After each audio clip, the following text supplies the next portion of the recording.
1.2 amps feeding into my 240 volt pump coming straight from the power of the sun right here on the solar panels. I just turned my 240 volt irrigation pump into a solar powered pump. That's so cool. This video is brought to you by all of you for your good comments, likes, and subscribes on the video where I connected these solar panels up to my full-size AC unit, offset a bunch of electricity with it. So if you haven't seen that, check out the link up here in this corner and down in the description. But thanks to all of you. Today what we're going to be doing is connecting these same solar panels, and we're going to come over here and we're going to be connecting it to a water pump. So in my case, I use this for irrigation purposes, but exactly the same concept would work for a pool pump. This is a 240 volt single phase pump. Today we're going to see if we can offset electricity use using the solar feeding directly into this. No batteries, no grid tie agreements, nothing. So here's the concept. The idea is, can we take solar power and feed it into a microinverter right here? This is a Enphase IQ8 Plus microinverter. Can we use the relay on this pump to control when that grid tie inverter sees the grid, so that when the pump turns on, it sees the grid and in turn begins to feed power to this. When the relay turns the pump off, then in turn that stops seeing the grid and you no longer produce power. And so it's a easy, cheap way to offset a pretty heavy load, and in the case of like pool pumps and stuff, offset a pretty big continuous load for the duration that it's running. So let's test it out and see how it works. Be sure and stick around to the end of the video, because I'm going to give you a bonus tidbit of information that all of you who have an irrigation style pump will want to know. So don't miss that. Please consider liking and subscribing. You're welcome to wait until you're done watching the video or whatever, but I want to catch those of you that leave before the end of the videos. Remind you to please like and subscribe, because this kind of video is brought to you because of you doing that. I like doing this kind of video that is not sponsored or anything like that, and so I would greatly appreciate your support in liking and subscribing and commenting. Those three things help substantially. So thanks so much. Quick disclaimer, this is just an experiment and proof of concept. Do not attempt to do this yourself. Serious bodily injury or death could occur if you do so. Got the pump up and running. Now please excuse this wiring mess. I took off my service disconnect here so that I have access to these wires. Normally there is a service disconnect right here. So we're going to take an amp reading on both of our legs.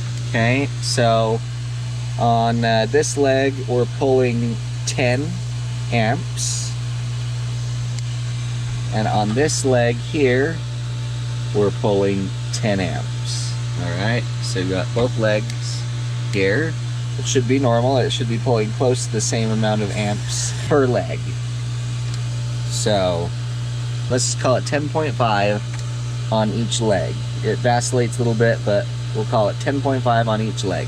So now let's connect the solar here, and let's see what happens. Safety first. Whenever working with electrical, we always want to check for power before touching or working with any wires. So we're going to go to both of these leads, 0, and I can't hold leads and the cam at the same time. Alright, let's check to ground. Nothing. Nothing. So we're good to go. Now these are two 200 watt panels. I've hooked them up in series. These particular panels are Bouge RV brand, not any way associated or sponsored with the channel. I bought them with my own money. I also leave a link down below to a place that sells what I think are pretty much identical panels, just a different brand for quite a bit less money. So you might want to check them out down in the description. Just got 2 wires coming out, a positive and a negative. The IQ8 Plus inverter has a DC input voltage range of 16 to 58 volts. So we've got to be well above 16 volts, but below 58 volts. So just stick our probes in the MC4 connectors. And as you can see, the panel's open circuit voltage is 42.6. So perfect voltage for this inverter. So when you first plug the solar panels in, you're going to get the N-phase inverter blinking this red light. That means it's looking for the grid at this time, but not producing anything. Get one of their cables at least, so that way you get this connection point.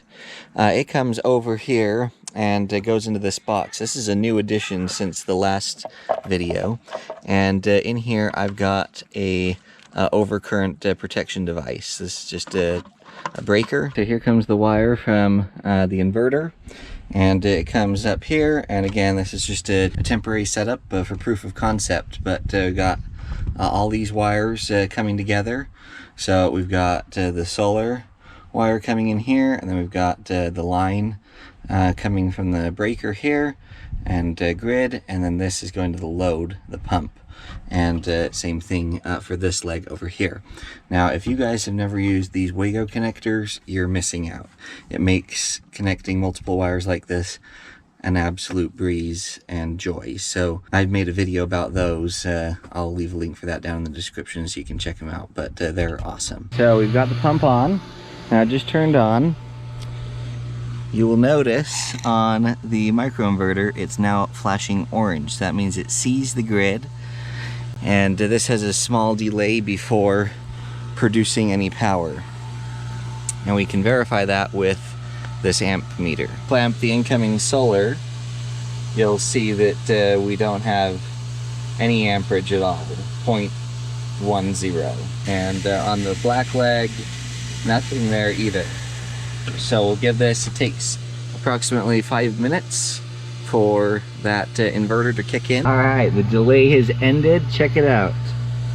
The solar is producing 1.23 amps. So now let's clamp the line coming in 9.5, 9.6. So as you see, we were able to lower the draw from the grid by a full amp. Now it's probably I know it's probably the full 1.2 whatever amps coming in here.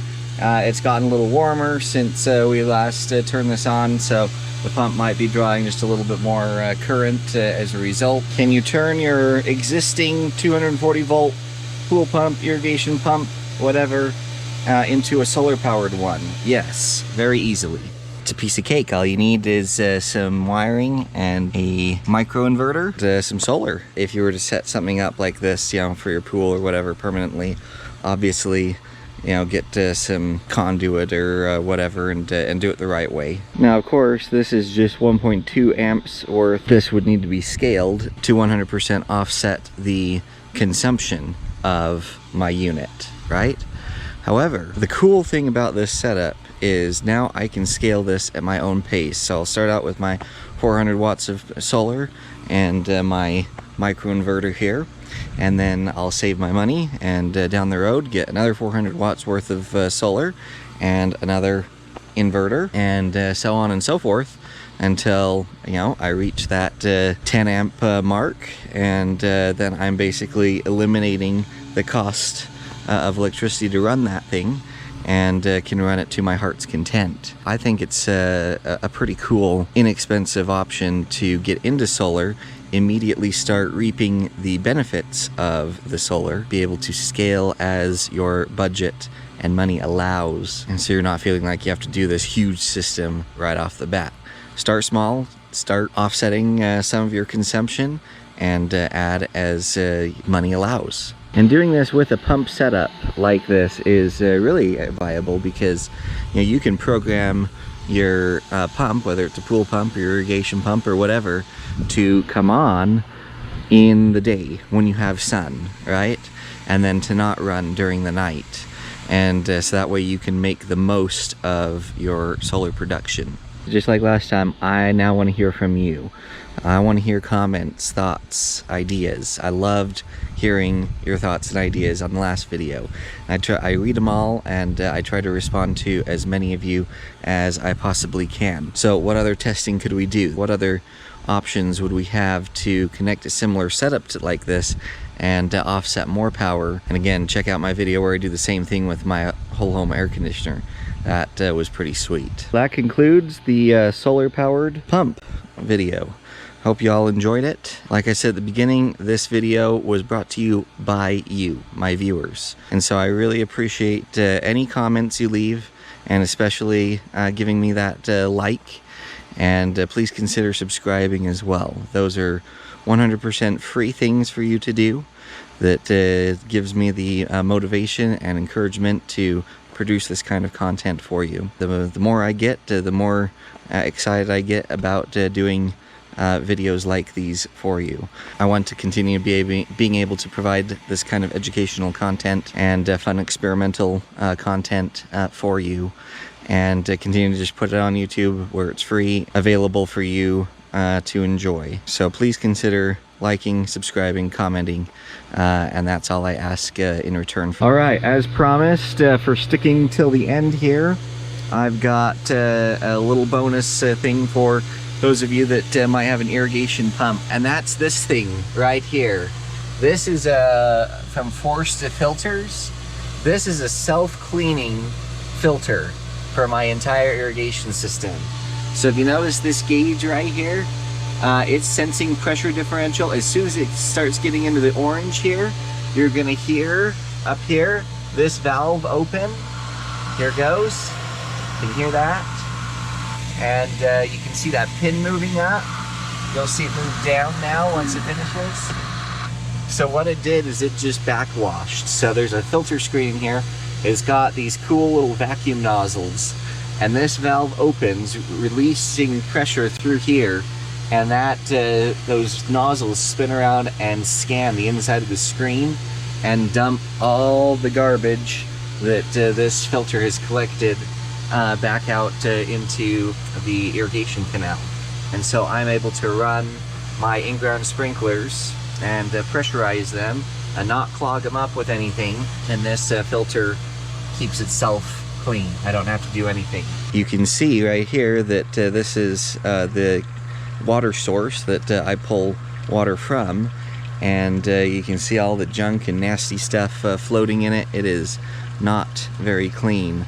And so that filter takes care of all of that for me, and it's fully automatic. I don't have to worry one bit about it. When it backwashes, that pipe right there is where the water dumps back into the canal, and all the weed seeds and everything goes on down the stream and does not affect my yard. So if you've got a pressurized irrigation setup and you don't want to deal with cleaning filters and clogged heads and stuff, check out Forced Filters. I paid good money for this. It's not sponsored or anything, but I think it's a game changer of a product. I absolutely love it.